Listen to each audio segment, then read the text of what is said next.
කොහොමවත් වැඩ කරන්නේ? ඉතින් දෙකට බෙදලා හරියනවද? මං කියන්නේ ඒ මහන්සියට වැඩිපුර කොටසක් අපිට දෙන්න ඕන.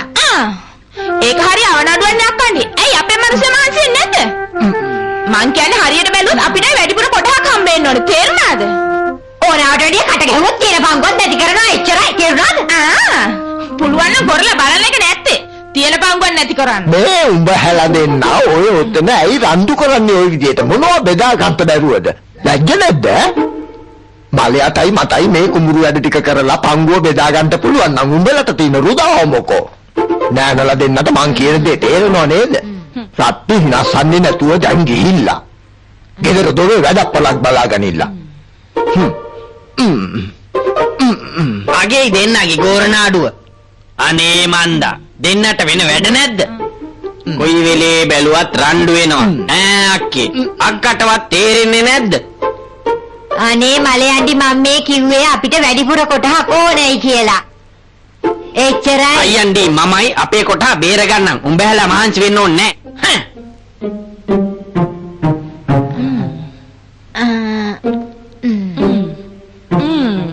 දැන් අයියාගෙන මලයාගෙන දෙන්නගෙන් අහගත්ත නේද? වැඩිපුර පංගුවක් ඉල්ලන්න ලැජ්ජ නැද්ද? මේවා බෙදපු නැති ඉඩම්. හරිනම් මේ ඉඩම් අපේ මනුස්සයටයි අයිති වෙන්න ඕනේ. මෙන්න બોලේ වැඩක්. ඒ පාර අයිතිවාසිකම් ගැනත් කතා කරන්නේ නේද? ඒ පාර ඉඩම් අයිති කරගෙන මහ ලොකු කුමාරියාමි රජ සැප විඳින්න වෙන්නේ නැති කල්පනාව නේද? හොඳයි බලමුකෝ එහෙනම්. මොකද සෑන් පවුඩර් දාලා සාරි හැට් ඇඳගෙන ඉන්න දාසා.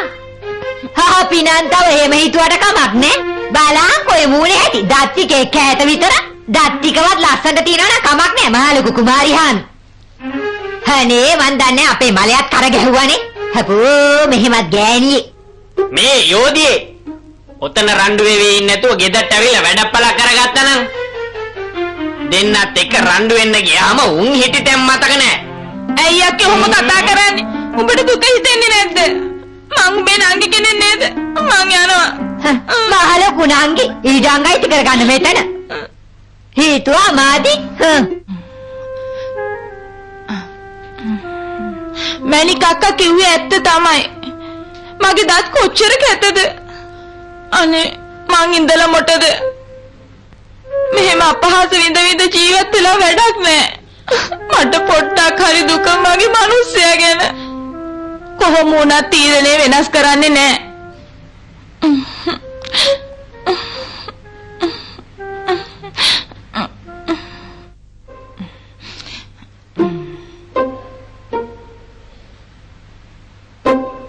මුකලාන මැද්දටම යන්න ඕනේ.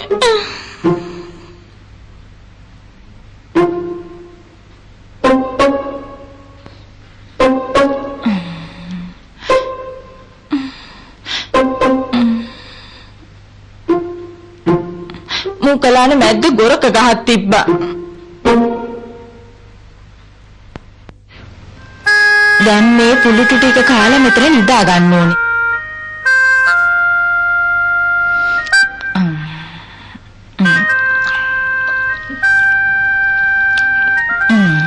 හරි.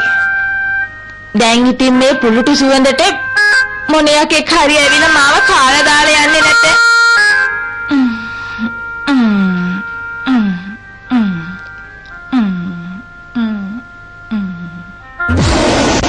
අපි පිටරටවල මොකක්ද අපි මේ තියෙන පුලුටු ගඳ මගේ නහය කඩාගෙන යන්නේ එනවා.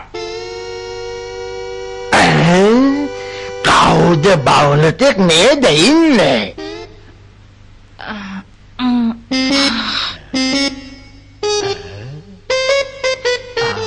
මහයක්ෂය අපිට කියලා තියෙන්නේ කිසිම නරබිල්ලක් ගන්න එපාය කියලා. අම්මේ ඒත් මේ පුලුටු ගඳ ඉවසන්න පුළුවන් කාටද? මේ ඇත්තිව මෝහනය කරලා දත් ටිකවත් සූපන්න ඕන.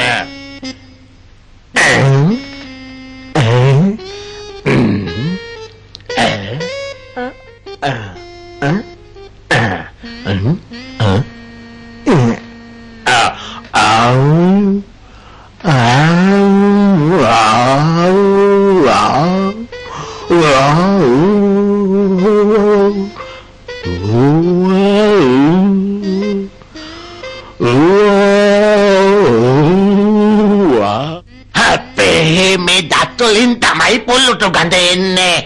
දත් ටික ගලවලා සූප්පු කළා නම් හරි.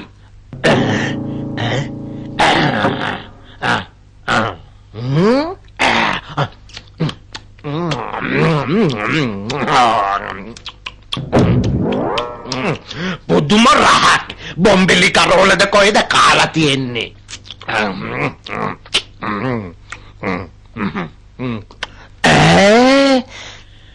තව එක දතයි. දත් 32ම සෝප්පු කළත් බඩගින්න නම් යන්නේ නෑනේ. හරි. දත් 32ම සෝප්පු කරලා ඉවරයි. හරි. දැන් ඉතින් දත් එක තිබ්බ විදිහටම හයි කරන්න ඕන. එතකොට හරි.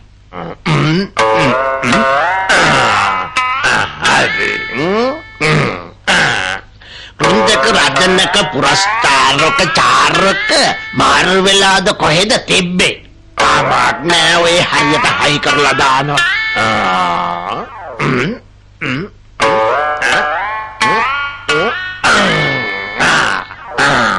ඔන්නේ නම් දත් 32ම හයි කරලා ඉවරයි.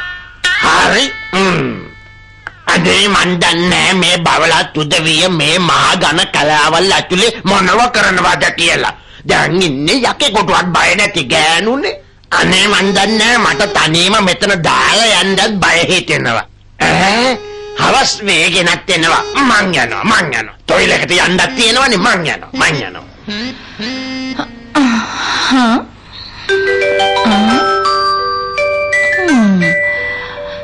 දත්තල අමුත්තක් තියෙනවා.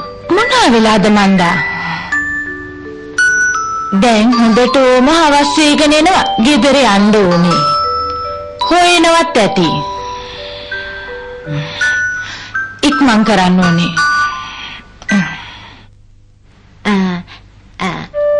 එතන නගා. කොහෙද උඹ හැගින් හිටියේ? අනේ අක්කේ උඹ බැන්නයින් පස්සේ මට ජීවිතේම එපා වුණා. මාව යකෙක්වත් කාලේ යන්නේ කියලා මහ කැලේට ගිහින් මම නිදාගත්තා. කොහෙද මොනේ යකෙක්වත් නැහැ. ඒ වුණාට නංගියේ ඔය දත් ටික ලස්සන උනේ කොහමද? මගේ දුක දැනিলা රුක්ෂ දේවතාවකම් මට පිහිට වෙන්න ඇති. ඇත්තටම දත් ටික දැන් ලස්සනද? ලස්සන දත් අහනවා නංගියේ හරිම ලස්සනයි. ඒක නෙවෙයි එතන නංගියේ මේ ඔය එතන නංගි ගිය මූගලානට මමත් ගියා නම් මට තවත් ලස්සන වෙන්න තිබුණා නේද? අක්කන්ඩි දන්නවද? මං ගියේ මූගලාන මැද්දේ තියෙන අර මහ ගොරක ගහ ගාවටනේ. හැබැයි අක්කන්ඩි මතක තියාගන්න යනකොට වැදපු මුං ඇට ටිකක් කාලා යන්න. ගොරක ගහ යටට වෙලා හොඳට නිදා ගන්න. තේරුණාද? හොඳයි නංගි. එහෙනම් මම බැදපු මුං ඇට කාලා ගොරක ගහ යටට වෙලා නිදා ගන්නම්කෝ.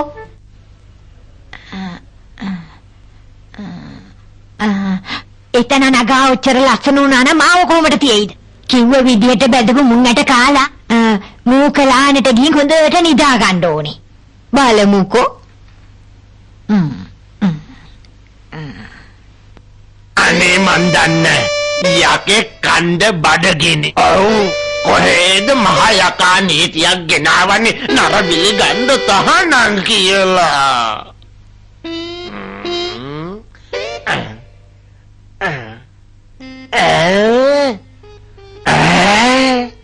අදත් බවලත් කෙනෙක් නේද අර අතන ඉන්නේ. බලමු.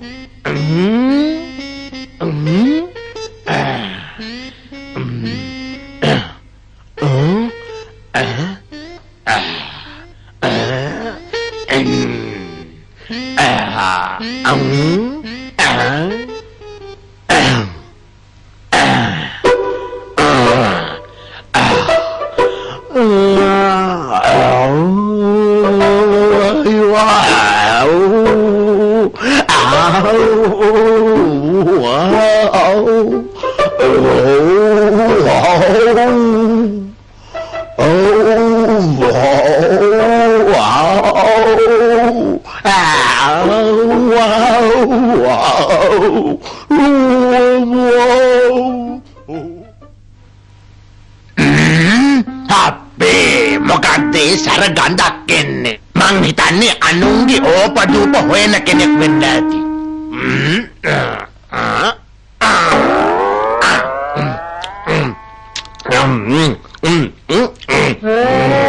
අපේ මොනවද යකෙකුටවත් කන්න බැරි කෑමක් කාලා තියෙන්නේ. කිසිම ටෙම්පරාදු රහක් නෑනේ. මොනව කරන්නද? බඩගින්නට ඔහේ කනවා.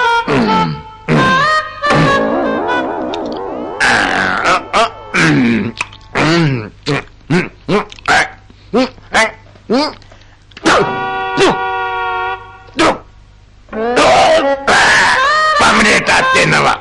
තව දත් දෙක තුන අතරේ තියෙන්නේ. ඕකත් සූප්පල දානවා.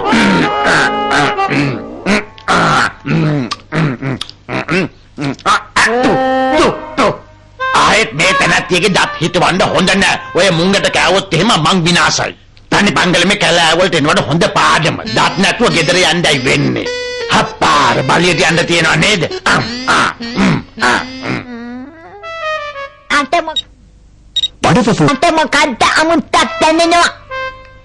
කට තමයි තිතෙන්නේ.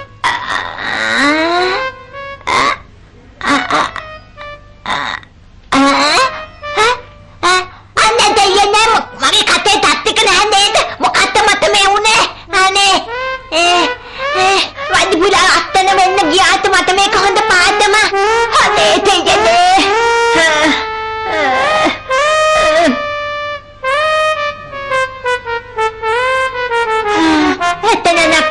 මම එක ඇඳුම් මැද කිව්වා ඒක නඩුවම තමයි මේ. අනේ මන්දා දත් එක නැතුව මං කොහොමද එන්නේ? දැන් මම මොකද කරන්නේ?